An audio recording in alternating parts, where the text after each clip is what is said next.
Hey, welcome. This is Konrad from Switzerland. And let's do a little thought experiment. Would you give your kidney to your wife or to your husband or to your child if they would need it? Probably most people would say yes. Now, would you give your kidney to your, let's say, brother-in-law or sister-in-law if she would need it? Probably also yes. Now, let's continue this a little bit. Would you give your kidney to your best friend? Would you give your kidney to your neighbor? And finally, we're going to arrive at one question. Would you give your kidney to a complete stranger? And this is exactly what Harold Mintz did in the year 2000 after a change in legislation allowed this for the first time ever. And he gave away one of his kidneys to someone he didn't know. And why he did that and the thoughts that went through his mind. Well, let's ask him.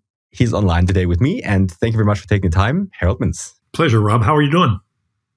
I'm doing great. Although I have to say, you were the reason for some hefty discussions with my wife, actually, which can be summarized with the question, which might not sound nice, but the question my wife had was, who the hell gives away a kidney to someone he or she doesn't know? So that's a legit question your wife is asking. Who does that kind of thing? Let's start with that question. Who the hell does that? Well, I always try to respond to that by saying, nobody wakes up one day and says, hey, you know what I'm going to do today? I'm going to start giving out body parts to people I don't know. That's just not how it works. So what kind of person? Here's something else I can share. You know the end of the story. You know that I donated to someone I didn't know. Mm-hmm. But it's interesting in that I will tell you that if the things that I've experienced in my life had happened to you, or whoever might be listening, if it happened to them, mm-hmm. I say you or they would have ended up on that surgeon's table just as well, because it's not me. It was situational. It's what was built, the circumstances that led me to this decision are what led me to the decision, not what kind of person. The real question is, what does somebody have to go through that would lead them to want to do this? All right. So what were the steps that you went through? Well, hindsight, being able to look over your shoulder at what happened yesterday is easy. So now I gave my kidney away in the year 2000. That's 19 years ago. But I can tell you, because it's in the past, I can tell you exactly the series of breadcrumbs that I followed mm-hmm. that led me there. And as far as I can tell, the very first breadcrumb that I saw was high school. I'm a 16-year-old kid, and I was walking down the hall, mm-hmm. and a cheerleader, a very pretty cheerleader, said, "Hey, come give blood with me today." Mm-hmm. She said, "And if you do, I'll give you one of the cupcakes I made last night." Mm-hmm. And that right there, a pretty cheerleader offering me a baked good, was what led me to donate blood for the first time, as a teenager. Now, flash forward to today. What I know today, statistically, is that if you go to the last 100 people who donated an organ to somebody, mm-hmm. whether they did it as a living donor like I did, or if they sign their driver's license and say, take it, 85% of those people that have donated an organ are blood donors. Doesn't mean that if you give blood, you're going to give your organs away. But if you're an organ donor, there's a very high chance that you're also a blood donor. So knowing that, in high school with the cupcake and the cheerleader, it started me on a path mm-hmm. that led me to where I head. So that's, in the 70s. That's a long time ago. Flash forward a few years, and the next breadcrumb that I remember was my father's passing. Mm-hmm. At the time, he was not an old guy. He was, I'm older now than he was when he passed. Mm-hmm. But he was probably sick for a long time. Cancer took him. It wasn't anything organ donation related. He had cancer. Mm-hmm. And by the time they found it, they realized that everything they tried to do to fix him just didn't work. And so he passed. So from the day he found out he was sick to the day he passed was probably about 6 weeks, 7 weeks maybe. Very short time. Yeah, it was just quick. probably good for him, the patient who didn't have to suffer. But for my mom and my family, that kind of was out of the blue shock. So it's not unique. Listen, we probably all saw The Lion King, and there's a circle of life, and you live your life, and the idea is to love as many people and know as many people and laugh as much as you can, and eventually that circle it comes to a finish. But I want to make that circle as big and as filled with as fun stuff as I can. And so knowing that my dad passed at an early age, I quickly realized we probably all have tomorrow, but not all of us have tomorrow. And so I started making decisions in my life that were, at least I try to be conscious about it, that said, if the road splits and you've got to choose which way you're going, that way or that way, I try to choose the one that looks the most fun. Mm-hmm. Not easy. They're not always easy, but I look for where does that look joy? Does that look fun? Will that make us happy? Those tend to be the decisions. And that's based on dad passing. But this is going to come out odd, but I'm going to say, having donated that kidney at the time when it struck me, when the idea finally coalesced, mm-hmm. I was being pulled towards it. Mm-hmm. It wasn't a light decision. You don't make these decisions lightly. And I've talked to others who have donated, and they've all said, kind of strangely enough, that it wasn't compulsion, but there was certainly something that I felt pulled towards this concept of trying to help. And there's other dominoes, there's other breadcrumbs in that trail, from meeting a couple whose daughter was ill, and they were asking for, our daughter's got got cancer, leukemia, and if you can find the right match for bone marrow, that oftentimes does a great job of helping the patient. So we met them. My wife and I tried to help a little bit. Here's our blood, see if we're a match. We weren't. And then I found out months later that she had passed away. And there was an article in the newspaper with the parents who we had met.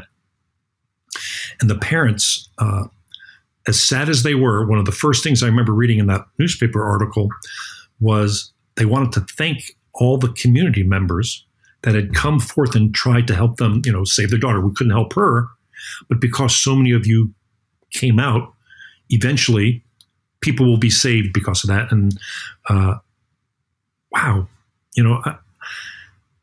you're a heartbroken parent, and one of your first responses and reactions is to thank others for trying to help. That one touched a little bit. That one I felt. Then there was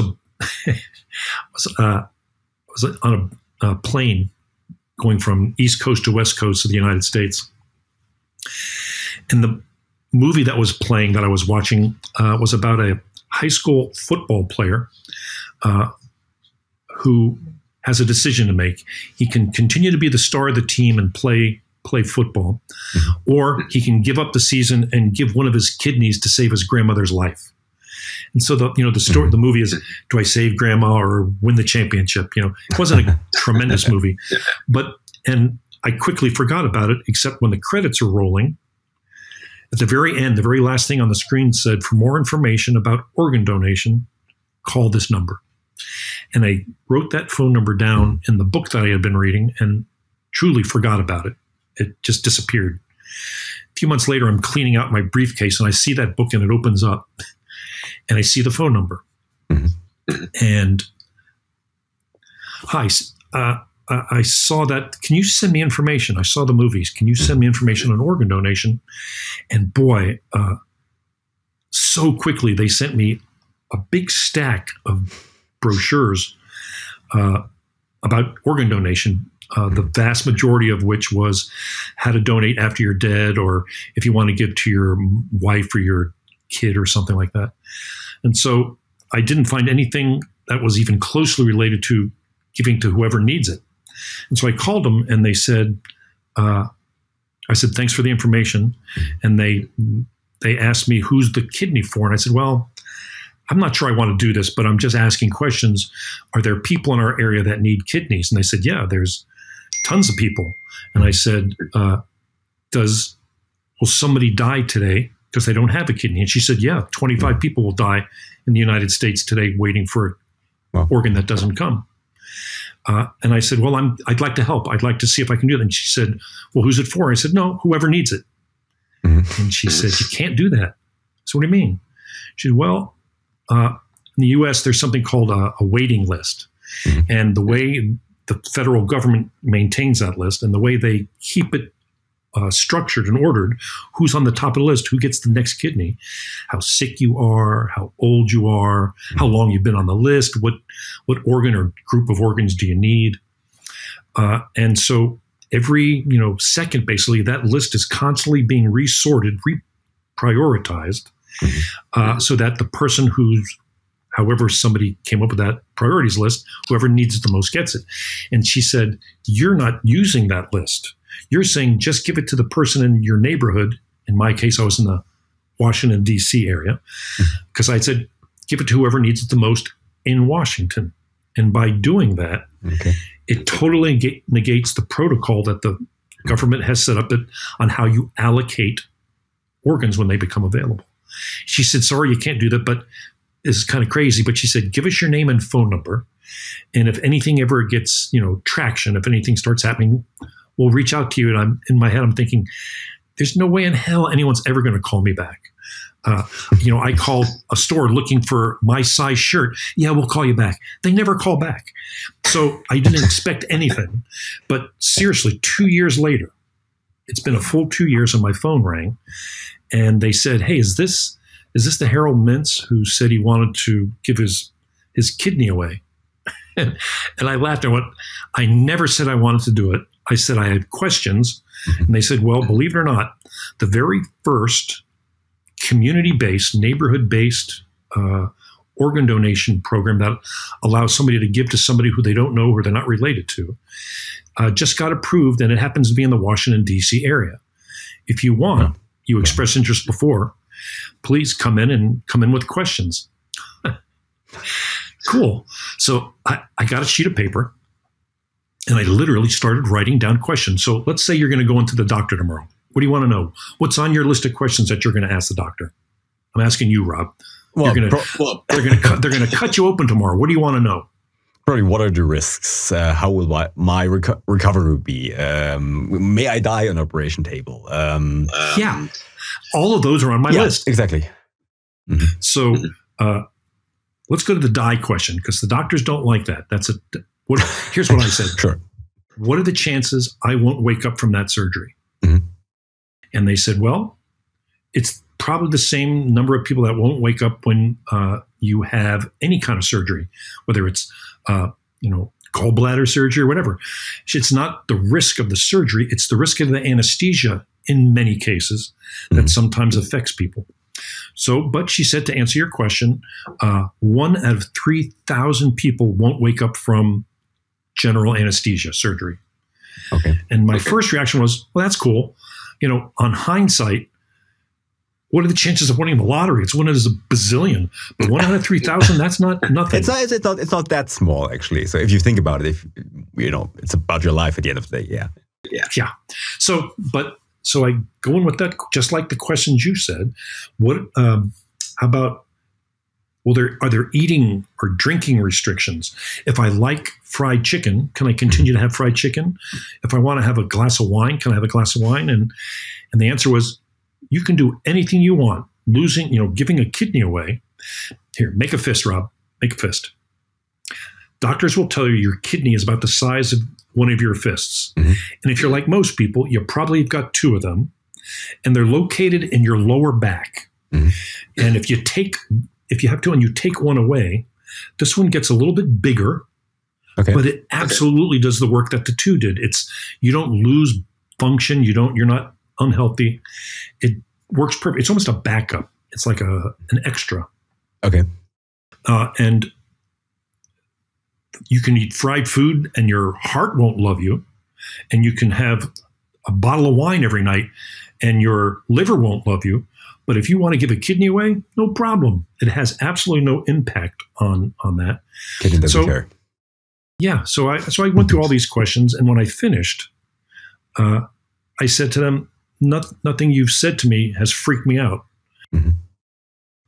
I understand it. What's next? Mhm. And they said, I thought it would have been, pee in a jar or, give some blood. But the very first medical test they did was they sent me to a psychiatrist.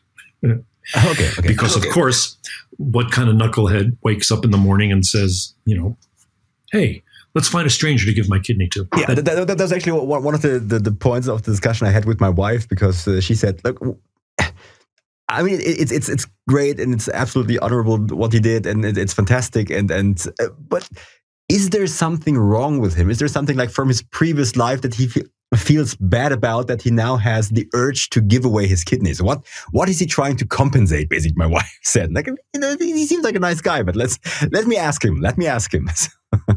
What am I trying to compensate for? Well, look, your wife is right to ask those questions. I told you when we first met, when I share my story and I hear myself telling the story, who does that? It's an odd, today at least, it's an odd thing for somebody to do. It's not normal. Mm-hmm. But there's more people today that are raising their hand and doing this than there have ever been before. And I think it's partly awareness. One of the reasons I'm happy to chat with you is that you and I have no idea if there's somebody who will see this, and seeing it becomes one of their breadcrumbs on their trail to wherever they're headed. Mm-hmm. It's not where I headed. It's wherever the hell they're headed. But if you ask me about this, I'm tingling as I tell you that. Mm-hmm. I'm happy to share this story with, I wear this. Green is organ donations color. Okay. For one main reason is I hope somebody sits next to me on a plane and goes, green, what is that? You don't like cilantro? What is that? No, that's actually organ donation. And it invites me to tell them an odd story. Do you know how many Uber drivers I've shared my story with? Mm-hmm. Sometimes, let's jump to the end of the story. I know where my kidney is. I didn't lose it. It's on 3,000 miles away in Washington, D.C. I'm in Los Angeles, and my kidney is currently in Washington, D.C. That's kind of odd, isn't it? Right there. That's kind of odd. But there's I forgot what I was going to tell you. Where was I in that story? No, yeah. You want to jump to the end of the story after you said if you can touch other people. You can touch other people. Yeah. It's in a tiny little Ethiopian woman, and because of that, my wife and I are now, and my child, we're heavily into Ethiopian food. One of the great benefits of when you give somebody a piece of your body, you think they're going to absorb parts of your personality or something. I think we absorb part of hers. So we talked about this when we had our first conversation. The person who's taking care of your kidney, as you always like to say, which is a nice way of putting it. She seems to be a great person. I mean, she's a loving wife, a loving mother, and generally nice person. One of the things when I was like doing the experiment in my head was like, what if I would give away my kidney? And instead of this nice Ethiopian lady who's suffered for a while with dialysis and stuff, what if I would give my kidney away and then it ends up in someone who's beating his wife and drinking too much and doing reckless stuff and just dying 2 years later? Okay, so let's talk about that. Let's say you did that, and that's the person who got your kidney was exactly like you just described. How would you feel? I would feel pretty bad. I would say, that was my kidney. Why didn't you take care of my kidney? Well, are they not taking care of it, or are they just an asshole? Yeah. Mm-hmm. Take care of it. If they don't, I let go of that. But as far as them not being the person that I want them to be, that's a pretty lofty thing to try to judge. Now, there's probably some obvious people that we could point out to, whether they're historical figures or current presidents of certain countries that you don't care for. But as I've said, if you give your kidney to the asshole, maybe they won't be as much of an asshole the day after you give it to them. It's not my job try to control what other people do or don't do. I know I have my preferences. I'd like them to be nice, but I got control of this, not them. And so, look, if you'd have told me beforehand, hey, some asshole's going to get your kidney, do you want to do it? I might have said no. I'm not that nice of a guy. But that's not the program. That's not what the situation is. But did that thought occur to you before you donated? Not really. And I got to tell you, in the time that I had, it was probably from the time I went into the psychiatrist to the day I was on the surgeon's table. It was probably about 5 or 6 months. It wasn't short. It was, it stretched out even to the point where I was, why is it taking so long? Why? What do they have all the information? What are we waiting on? And it just gave me a lot of time to ask a lot of questions. That's not a question I ever asked. I never asked, what if that's because there's no right answer. I mean, what if they are? Assume they're going to be. Do you still do this?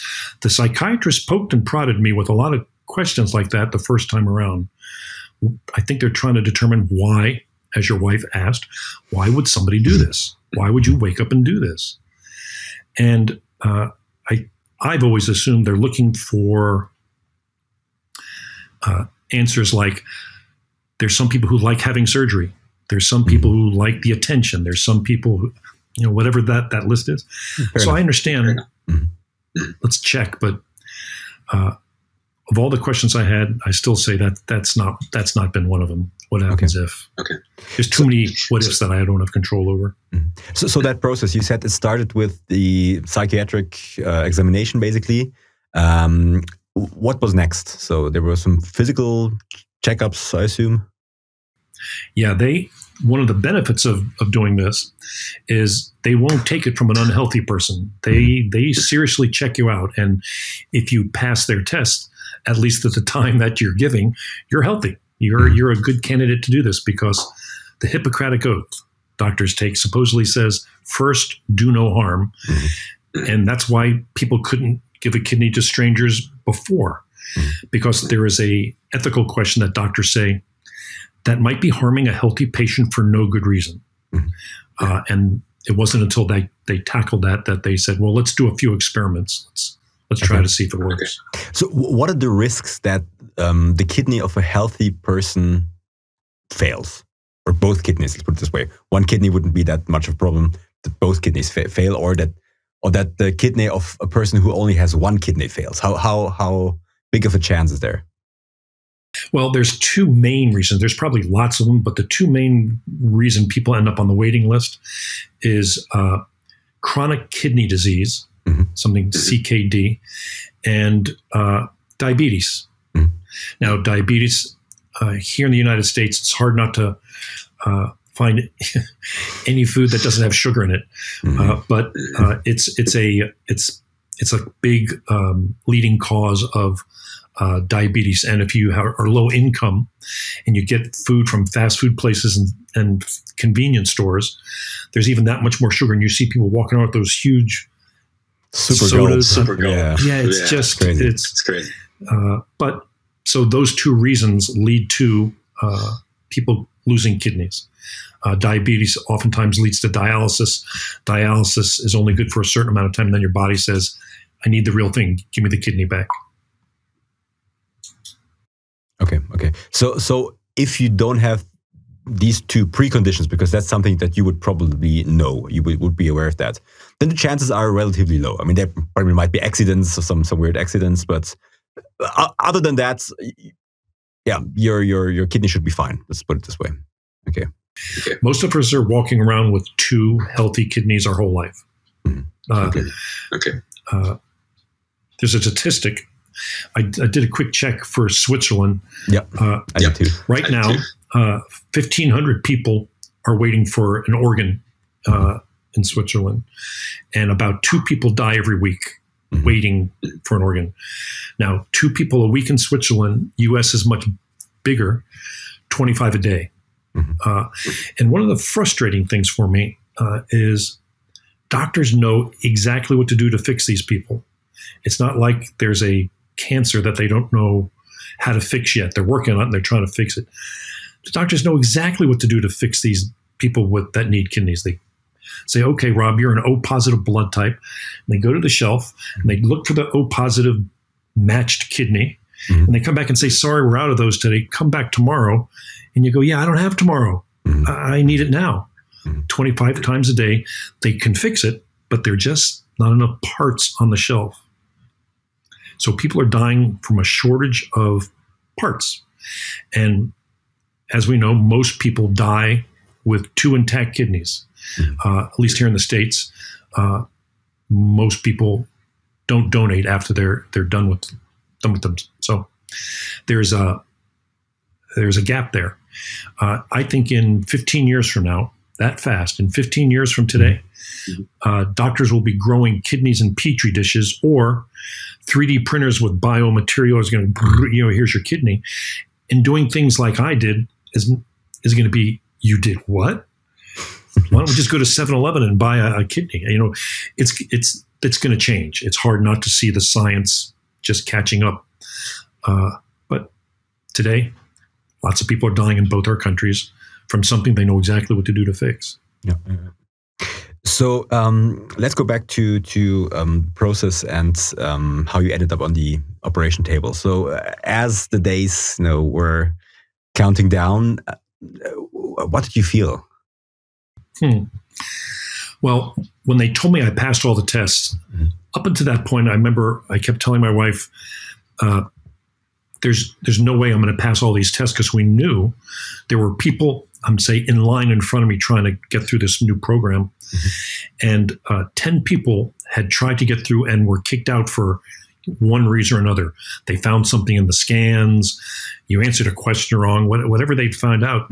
All 10 were knocked out. I'm looking, there's no way I'm getting through. Well, so once they approved us and said, congratulations, you're the first, we sat down and said, okay, any last questions, any last concerns? And you can come in and ask. No, we're good.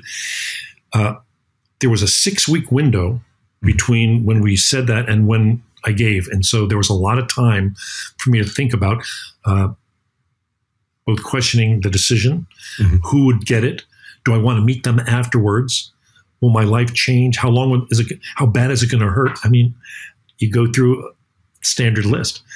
But it was a growing, I'm going to use the word excitement, although that sounds bad. I was excited about the result of what the results would bring of the surgery. And I was thinking positive. I wasn't thinking asshole's going to get my kidney. I was thinking, happily ever after stories, which doesn't happen either. But, you're thinking about it. Hey, I hope, a kid gets it, or somebody that needs, I was thinking positive. It was more questions. And so let's go to day of surgery. My wife and I drive early in the morning to the hospital. It's the first surgery of the day, I guess. So we were there at 6 o'clock or whatever time they told us. So my wife and I are, I'm wearing that gown right before they wheel you in. And they come and give you a shot in the butt to make you a little bit more relaxed.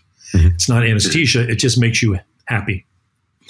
And so they give me a shot in the butt, and I kiss my wife, and she goes back out. They told her they would keep her, informed. Then the doctor comes over and says, do you have any last questions? And I'm trying to be a jokester, and I say, yeah, how much weight will I lose, by, you taking a kidney? He goes, sorry, after we squish all the juice out of it, it's only like, 6 ounces or something like that. Oh, okay. So they wheel me into surgery. Have you ever had surgery? Have you had anesthesia where they've knocked you out before? Yes, I did. That's crazy stuff. I share that story. It's not like sleep, is it? No, it's like you basically usually the way they do it in Switzerland is you start counting, like, okay, they like to say, let's get it going. It's gonna feel a little bit cold. Count backwards from 10, and you're 10, 9, and you're out. And then you wake up, and then, oh, what happened? They could tell you to count from 3 backwards, and you're not going to get to 0, right? Yeah. It kind of comes out. So here's a question. When it went 10, 9, right before you went out, did you taste something? Did you have a flavor? Metallic. Metallic. A metallic flavor. A metallic flavor. I've heard people tell me cherry, metallic. I had garlic. It's kind of weird. It kind of, I'm not sure if that's how that manifests, but okay. So I'm out. And the next thing you know, it's not like waking up from sleep. For me, I blinked my eyes. And when I opened my eyes from a blink, I was already in the recovery room. And I think I woke up in the middle of, I think I was talking to my wife when I woke up. I don't remember waking up, but I remember when I started thinking, I was talking and I was like, what the hell am I saying? I just woke up. But, and so at this point in the story, I wake up from surgery. I'm now in my room that night, have zero pain. I've got so much, I guess, drugs in me that I'm feeling pretty good, actually. And the phone rings, and I pick it up, and I say, hello. And it's the lady in charge of the experimental program. And she said, look, I'm not supposed to tell you anything about the recipient. You can't know anything. They put us in 2 separate hospitals so that our families wouldn't accidentally meet. They separate you. She said, but I can tell you a little bit if you want to know. I went, sure. She said, well, it's a woman. She was about my age. She's an accountant who lives in Springfield, Virginia, which was 5 minutes from where I work every day. They said she has a husband and 2 kids. And then they said, and they're telling me this, and I remember I feel zero pain. I'm feeling like, holy shit, that's a good story. That's all good. And here's the best part. They said, when they put your kidney inside of her, it instantly started working. No, she said it started peeing up a storm. And I went, is that good?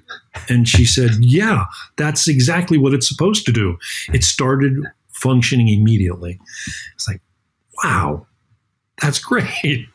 That's really good. So